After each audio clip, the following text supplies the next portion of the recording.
About a decade ago, the American Heart Association expressed concern that their 2020 target of improving cardiovascular health by 20% by 2020 would not be reached if current trends continued.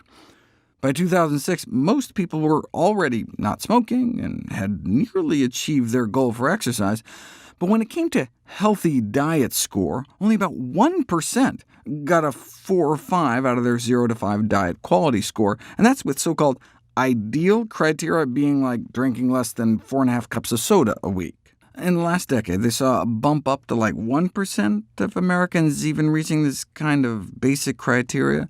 But given their aggressive goal of improving that by 20% by 2020, they hope to turn that 1% into like 1.2%. OK, so how'd we do? Let's look at the 2019 update, and it looks like we've slipped down to as low as 1 in 1,000.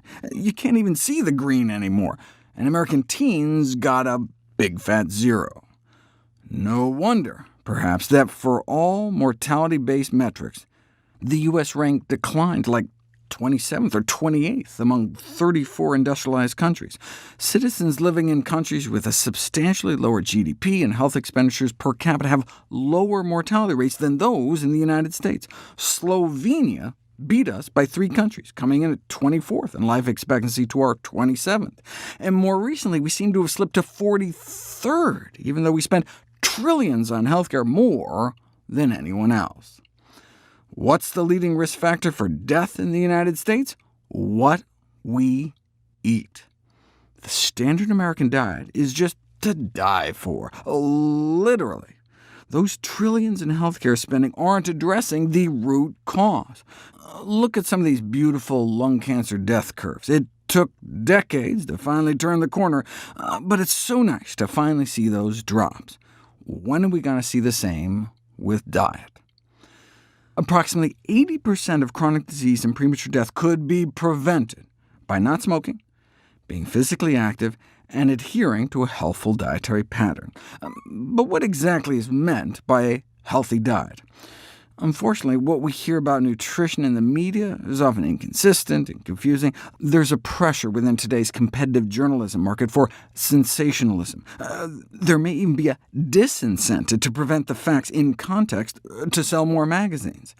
And this paper was written back in 1997, before the lure of clickbait headlines. In fact, about 3/4 of a century ago, it was noted that, unfortunately, the subject of nutrition seems to have a special appeal to the credulous, the social zealot, and, in the commercial field, the unscrupulous, a combination calculated to strike despair in the hearts of the sober objective scientist.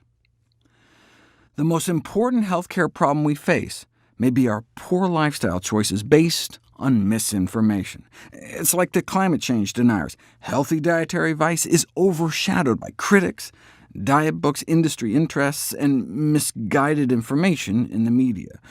Maybe what we need is like an IPCC of nutrition.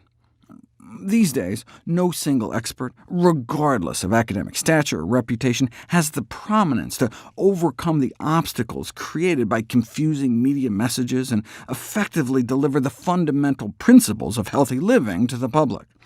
However, what if there was a global coalition consisting of a variety of nutrition experts who collectively represent the views held by the majority of scientists, physicians, and health practitioners?